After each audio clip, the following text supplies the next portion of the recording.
తాకట్లో ఉన్న మీ బంగారాన్ని విడిపించి ఆ రోజు ఆన్లైన్ రేటుకి కొంటాం. Sharma gold company. నమస్కారం, సుమన్ టీవీకి స్వాగతం. నేను మానస.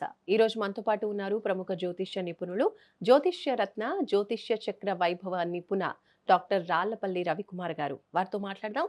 ఆగస్టు మాసానికి సంబంధించిన ద్వాదశ రాశుల యొక్క రాశి ఫలాల గురించి తెలుసుకుందాం. గురుగారు నమస్కారం అండి. నమస్కారం. గురుగారు, ఈ ఆగస్టు మాసంలో ద్వాదశ రాశులకి సంబంధించి ఏ ఏ రాశికి ఎలాంటి ఫలితాలు ఉన్నాయి అనే విషయాలు తెలుసుకోవాలనుకుంటున్నాం. అంతకన్నా ముందు గురుగారు, ద్వాదశ రాశిలో ఏ ఏ గ్రహాలు ఏ ఏ స్థానాల్లో ఉన్నాయి అనే విషయాలు తెలుసుకోవాలనుకుంటున్నాం. శరదిందు సమాకారే పరబ్రహ్మ స్వరూపిణి వాసరాపీఠ నిలయే సరస్వతి నమస్తుతే. సుమన్ టీవీ ప్రేక్షకులకు నమస్కారం. ఈ మాసం అంటే ఆగస్టు నెలలో ద్వాదశ రాశుల్లో నవగ్రహాలు ఎక్కడ ఉన్నాయో తెలుసుకుందాం. ఎందుకంటే సాధారణంగా మనం రాశి ఫలాలు చెప్పుకునేటప్పుడు ఎందుకు అసలు నవగ్రహాలు ద్వాదశ రాశుల్లో ఉన్నాయి, వాటి ఫలితాలు ఏంటని ఎందుకు చెప్పుకోవాలంటే, సూర్యుడు అంటే ప్రతి నెల ఒక రాశి నుంచి ఇంకో రాశిలోకి మారుతాడు. బుధుడు శుక్రుడు 20 రోజులు మారుతాడు. చంద్రుడు ప్రతిరోజు ఒక్కొక్క నక్షత్రం మారుతాడు. అలాగే కుజుడు 45 రోజులకు మారుతాడు. అలాగే రాహు కేతులు ఎండార్థం, గురువు 1 ఇయర్, శని 2.5 years అన్నమాట. మేజర్ ప్లానెట్స్ అయిన గురువు, శని, రాహు, కేతులు అయితే మటుకు మనం గోచారిత్య సంవత్సర ఫలం చెప్పుట చూడండి, మన ఉగాది రోజు ఆ రోజు చెప్పుడే సంవత్సరం మొత్తం ఫలితం తెలుస్తుంది. కానీ మాస ఫలితం ఇలా చెప్పుకున్నప్పుడు మటుకు బుధుడు మారుతాడు, శుక్రుడు మారుతాడు, రవి ఖచ్చితంగా ప్రతి నెల మారుతాడు. కాబట్టి అక్కడి నుంచి అక్కడ అంటే కొంతమందికి వివాహం ఫిక్స్ అవ్వడం కానివ్వండి, ఉద్యోగం రావడం కానివ్వండి, ప్రమోషన్ కానివ్వండి, ఫారెన్ వెళ్ళడం కానివ్వండి, ఇలాంటివన్నీ అవ్వాలంటే కనుక ఈ ఇయర్లో గురుబలం ఎంత బాగున్నా కూడా ఏ మంత్లో ఇంకా అత్యధికంగా బాగుంది, శుక్రబలం చాలా బాగుంది అనుకోండి, వెహికల్ కొంటాడు, వివాహం అవుతుంది. అలాగే గురుబలం చాలా బాగుంది అనుకోండి, పెళ్ళి అవుతుంది, సంతానం కలుగుతుంది, ధనం వస్తుంది. అలాగే బుధుడు చాలా బాగున్నాడు అనుకోండి, అప్పుడు ఆ నెల అంతా వ్యాపారం చాలా బాగుంటుంది. ఇలా ఇవన్నీ తెలుసుకోవాలంటే ప్రతి మాసం కూడా ఎక్కడున్నాడు మనకు ఆ గ్రహం, మన రాశి నుంచి ఏ స్థానంలో ఉన్నాడు అని చూసుకోవడానికి దాన్ని బట్టి తెలుస్తుంది. ఇప్పుడు మనకి సూర్యుడు వచ్చేసి ఆగస్టు 15 to సెప్టెంబర్ 15 మనకి స్వస్థానమైన సింహరాశిలో ఉంటాడు. నెక్స్ట్ వచ్చేసి బుధుడు మనకి కర్కాటక రాశిలో ఉన్నారు. అలాగే శని మనకి మీన రాశిలో ఉన్నాడు.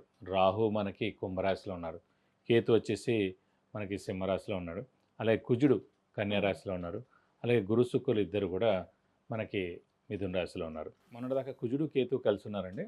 సో ఈ 2 monthsలోనే అందుకే చూడండి చాలా ఈ ఏరోప్లేన్ క్రాష్ అవ్వడం, ఈ ఫైర్ యాక్సిడెంట్స్ విపరీతంగా అవడం, ఆ ఫ్యాక్టరీస్ అన్నీ కాలిపోవడం, షార్ట్ సర్క్యూట్ అవ్వడం, ఇవన్నీ కూడా జరిగాయి అనమాట. దేవుడి దయ మనకి ఇప్పటి నుంచి ఒక 8 months దాకా, అంటే ఇక్కడ నుంచి మనం ఒక 8 months వేసుకున్నట్టు కనుక మనకి ఫిబ్రవరి, మార్చి దాకా మళ్ళీ ఇలాంటి ఇబ్బందులు ఏమి ఉండవండి. మేజర్ యాక్సిడెంట్స్, ఈ ఎర్త్క్వేక్స్, ఈ ఇలాంటివన్నీ కూడా తీసుకున్న యుద్ధాలు కానీ ఇలాంటి ఏదైనా తీసుకోండి, ఇలాంటివన్నీ కూడా ఒక 8 months అయితే ప్రశాంతంగా ఉండొచ్చని చెప్పుకోవచ్చు అన్నమాట.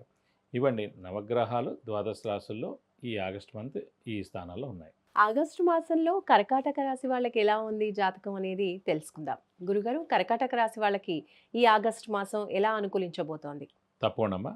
కర్కాటక రాశి అనగానే మనకి పునర్వసు 4 పాదం, పుష్యమి 1, 2, 3, 4 పాదాలు, ఆశ్లేష 1, 2, 3, 4 పాదాలు. ఈ నక్షత్రాల సంబంధం మనకి కర్కాటక రాశిలోకి వస్తుంది. ఈ రాశి వారికి మిశ్రమంగా ఉందనే చెప్పాలి. ఎందుకంటే ఇక్కడ కూడా సేమ్ అండి, గురువు అనే గ్రహం మెయిన్గా వ్యయ స్థానంలో ఉండిపోవడం, అంటే ఖర్చు స్థానం, నిద్ర స్థానంలో కూడా ఉండిపోయారు. సో మనకి ఎందుకులే అన్నట్టుగా ఉన్నాడనమాట. మీరు అనొచ్చు సాధారణంగా గురువు దేనికి కారకుడు, అసలు గురువు ఇలా బలం తక్కువగా ఉంటే ఏమవుతుంది? గురువు మెయిన్ ధనం కారకుడు, సంతాన కారకుడు, వివాహానికి కూడా మెయిన్ కారకుడు, నేమ్ అండ్ ఫేమ్కి, దైవబలానికి, దైవానుగ్రహానికి. ఎక్కడికి వెళ్ళినా ఫస్ట్ టైంలోనే పని అవ్వాలంటే గురుబలం ఉండాలి, లేదా 10 సార్లు వెళ్ళినా అవ్వలేదంటే గురుబలం లేనట్టు. అలా మనకి నేమ్ ఫేమ్ వస్తున్నా, మనల్ని ఎవరు తిట్టుకోకుండా ఉండనా, ఎప్పుడు కూడా లైమ్ లైట్లో ఉన్నా. ఇప్పుడు ఫర్ ఎగ్జాంపుల్ సినిమా స్టార్స్ ఉంటారు, వాళ్ళ సినిమాలు వరుసకి హిట్ అవుతూ ఉంటాయి, ఆ గురుబలం బాగా ఉన్నట్టమాట. అన్నీ ఫ్లాప్లు అవుతుంటాయి, అప్పుడు గురుబలం లేనట్టమాట. సో అందుకు అంటే గురుబలం చాలా ఇంపార్టెంట్. అవి లేదంటే కనుక చాలా కష్టం. అలా ఇప్పుడు కర్కాటక రాశి వారు వ్యయ స్థానంలో ఉండిపోయి ఖర్చు స్థానం, నిద్ర స్థానంలో ఉండేప్పటికీ స్తబ్దుగా ఉండిపోతాడు అనమాట ఈ సంవత్సరం కాలం అంతా. సరే ఆయన కూడా వేరే వాడు చేస్తాడే, వీడు చూస్తాడే, వాడు చూస్తాడే అనుకుంటారు. సో ఎవడు చేయడు ఇంతకి పని. కాబట్టి అలా మిశ్రమ ఫలితాలనే ఇస్తాడు. ఇంకోటి అంటే ఈ యోగకారకుడు, అదృష్టకారకుడు, లక్ ఫేవర్ చేసే గ్రహం అయిన కుజుడు మటుకు తృతీయ స్థానం అంటే కాస్త పర్వాలేదు, కూర్చి అదృష్టం అనే పాళ్ళు బాగానే ఉన్నాయి. ఇంకోటి ముఖ్యంగా ఈ కర్కాటక రాశి వారికి ఏంటంటే మెయిన్గా చంద్రుడు స్వస్థానంలో ఉంటాడు. సో సాధారణంగా అంటే ప్రతి గ్రహానికి శత్రువు ఉంటాడు. మామూలుగా శత్రువు, మిత్రుడు, సముడు అని 3 ఉంటారు అన్నమాట. సో కర్కాటక రాశి అధిపతి చంద్రుడు అయ్యాడు కాబట్టి వాడికి ఏంటంటే మిత్రులు అందరూ మిత్రులే తప్ప శత్రువులు ఎవరు లేరు. అన్ని గ్రహాలకి శత్రువులు ఉంటారు కానీ ఒక చంద్రగ్రహానికి లేరండి. సో అది కర్కాటక రాశి, అందుకే రాముల వారిది అయింది అది. సో కాబట్టి మ్మ్. కర్కాటక రాశి ఎవరైనా సరే హెల్పింగ్ నేచర్ ఉంటుంది, మ్మ్. అలాగే కష్టాలు కూడా అనుభవిస్తూ ఉంటారు. అలాగే రాముల వారిది ఏదైనా సరే గుర్తుపడి పెద్ద పెద్ద వాళ్ళది ఏదైతే రాసులు ఉంటే వాళ్ళది స్టాంప్ ఇప్పటికీ వాళ్ళది నడుస్తుంటుంది. అందుకే వీరి వైవాహిక జీవితం కూడా కొంచెం మిశ్రమంగా ఉంటుంది అన్నమాట. మ్మ్. అలాగే సప్తమాధిపతి శని అవుతాడు కాబట్టి వయస్సు తేడా లేదంటే హోదాలో తేడా ఉన్న అమ్మాయితో వివాహం అవుతుంది అలా అన్నమాట. సో ఇలా చాలా ఉంటాయి ఫిక్స్డ్గా ఈ కర్కాటక రాశి అనేప్పటికీ. కాబట్టి ఈ రాశి వారికి ఏంటంటే ఎక్కువగా చిన్న మాటకే బాధపడిపోవడం, మ్మ్. అంటే చాలా చంద్రుడు మనస్కారకుడు బుద్ధికారకుడు కూడా. మ్మ్. సో వాళ్ళు చంద్రుడు స్వస్థానమైనా సరే చిన్న మాట అనగానే బాధపడతారు, ఎక్కువగా ఆలోచిస్తారు, అధైర్యపడతారు. మ్మ్. కాబట్టి అంటే కొంచెం వాళ్ళు సౌమ్యులు అన్నమాట. కాబట్టి ఇలా కొంచెం బ్యాడ్ టైం నడుస్తున్నా, ఇలా గురుబలం లేకపోయినా, పనులు జరగకపోయినా కూడా బాగా బాధలో ఉంటారు. మ్మ్. అలాంటిది ఏం లేదండి, ప్రతి 12 ఏళ్ళకి ఒక 6-7 ఏళ్ళు బెస్ట్ పీరియడే ఉంటుంది. కాబట్టి ఆ గురుబలం లేనప్పుడు కొంచెం మిశ్రమంగా ఉంటుంది కాబట్టి అంత బాధపడక్కర్లేదు. మ్మ్. మనకి దేవుడి దగ్గర ఏంటంటే అష్టమ శని అనేది ఉండేది, ఆ అష్టమ శని వెళ్ళిపోయింది కాబట్టి ఇంకెక్కువగా మనం దీని గురించి బాధపడక్కర్లేదు. ఇప్పుడు నవమ స్థానంలో శని ఉన్నాడు కాబట్టి బాగానే ఉంటుంది. కర్కాటక రాశి వాళ్ళకి ఆర్థికంగా ఎలా ఉంటుందంటారు? ఆర్థికం అంటే ఇందాక కూడా చెప్పుకున్నాం, గురువు దేనికి కారకుడు అని. మ్మ్. గురువు మెయిన్ ధనం కారకుడు కూడా అండి. మ్మ్. సో ధనం కారకుడు కూడా కాబట్టి కొంచెం మిశ్రమంగా ఉన్నా కూడా మళ్ళీ కర్కాటక రాశి నుంచి ద్వితీయ స్థానాధిపతి, అంటే ద్వితీయ స్థానం అంటే ధనస్థానం అనుకున్నాం ఇందాక కూడా. మ్మ్. సో ద్వితీయ స్థానాధిపతి సూర్యుడు అయ్యాడు. సో ఆగస్టు 15 టు సెప్టెంబర్ 15 సూర్యుడు స్వస్థానంలో ఉంటాడు. మ్మ్. కాబట్టి ఇలా ఈ నెలలు కూడా వీరికి ఆర్థికంగా బాగానే ఉంటుందని చెప్పి చెప్పుకోవచ్చు. ఆరోగ్యం విషయంలో ఎలా ఉంటుందంటారు కర్కాటక రాశి వాళ్ళకి? ఆరోగ్య విషయంలో కూడా బాగానే ఉంటుంది, ఎందుకంటే కుజుడు మెయిన్ కారకుడు, రవి మ్మ్. కారకుడు.